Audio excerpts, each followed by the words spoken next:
The war on illegal immigration in this country appears to be ramping up, and I highly suspect that as we approach 2026, what we're seeing as a present is going to actually become much larger in both scale and scope. So as we get in the video, I want to do a few introductions. My name is Jay. I am the owner of Section8Consulting.com. My affliction and my career is to assist people with federal programs that are low income.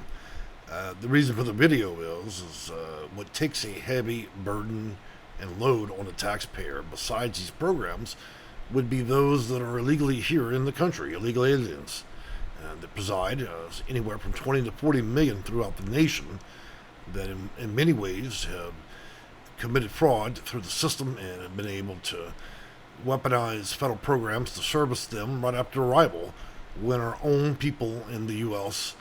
are languishing up to decades on waiting lists just for housing. It's also created a significant problem within the housing market where ordinary renters can't get houses, inflation, the housing crisis. So let's get into that a little bit. So these raids, they're starting to ramp up. I think with each effort by the Trump administration, they're getting better and more concise in their nature to do this.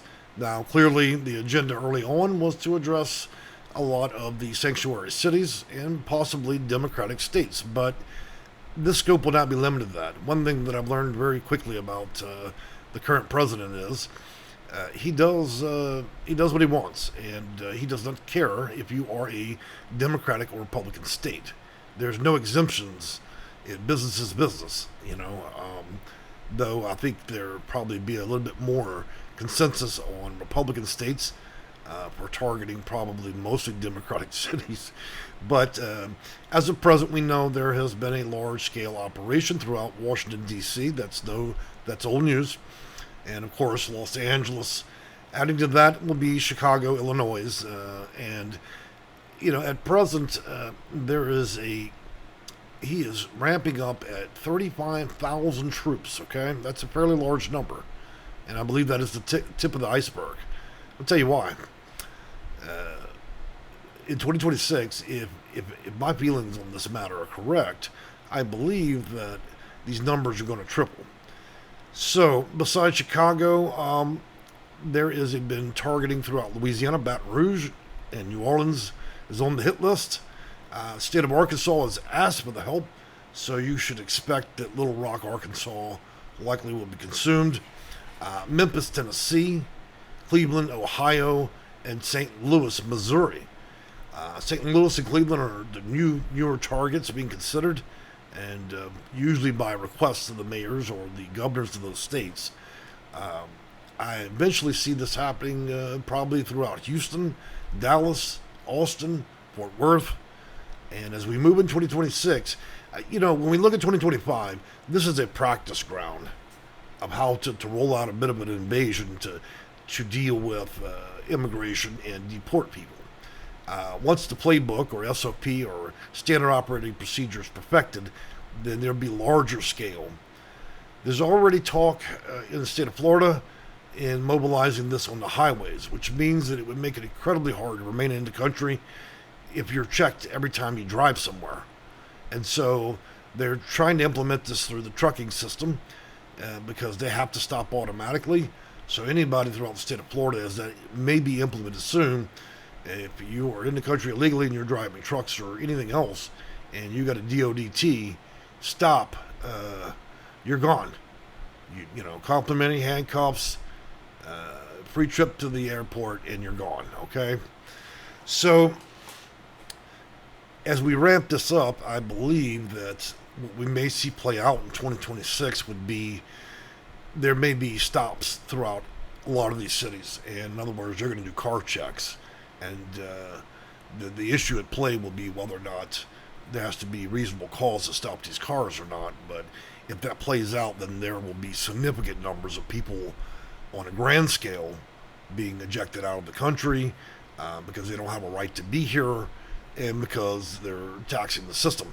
Another thing that we're facing this year, and I expect this now, look, there's only been a whisper about this subject matter, but I want to be very, very precise about this, if I understand Mr. President Trump's book here, there's likely in the next between now and December 31st, he will likely declare a national housing crisis. Now, most of you might think of that in a traditional way, but let's think about it this way. If you wanted to create a further circumstance to enforce immigration, the clever play would be to declare a national housing crisis. That way, it would give you the additional powers to go out and wield greater power in the circumstance of immigration.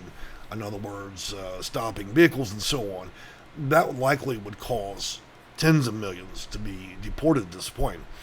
Another thing in the playbook, which we're going to discuss tomorrow, is going to be there are 300,000 Venezuelans in this country, primarily in Florida, specifically Miami, but also in Texas and Georgia, New York, and a few other places.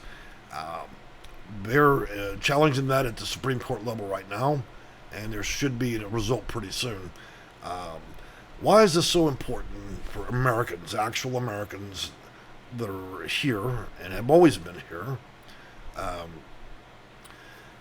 If we have all these people illegally in the country, or even legally under visas, the visa scam, and that's another issue that's coming up quickly, they're addressing it. I'm going to cover that as well tomorrow. They put a price tag on those visas now, and it's $100,000. So there's just no potential into the country unless you're almost independently wealthy, okay? But moving on from that, I think that with the housing, the housing market as it stands, when you remove all these people, what you're doing is you're freeing up a lot of housing, okay? Also, it cuts down significant amounts on Section 8 and other federal programs and food stamps and all these things. Now, you have people that obviously work and utilize the system, and you have others that are on Section 8, okay? You have ordinary families as well. So every piece, every ounce of this that extracts money from taxpayers in the U.S., real American citizens, ties up housing, creates an artificial inflation in the market. Look, when you got 400,000 people that say are Venezuelan, and they're all living in the Miami area, they're all sucking up housing, and that's a driving force. That's a significant number. And we're just talking about one group here. We're not talking about people from Europe, Africa, and other countries that have high concentrations in different areas of the country because they were able to achieve a visa status based on whatever lollipop excuse they have to be here. And so we end up with 50, 60 million people. Look, if you have a housing crisis, the first thing that you want to do to address that, the most logical path would be start removing all these fucking people, right? If you remove them, then, what's the outcome of that? You have, it frees up housing. It reduces the burden of pressure on the housing market. And so there's a lot here at play. And I would imagine as a thorough process of going through all the U.S. cities, probably over 50 will be targeted between now and the end of this administration, and they will be looking at mass deportations.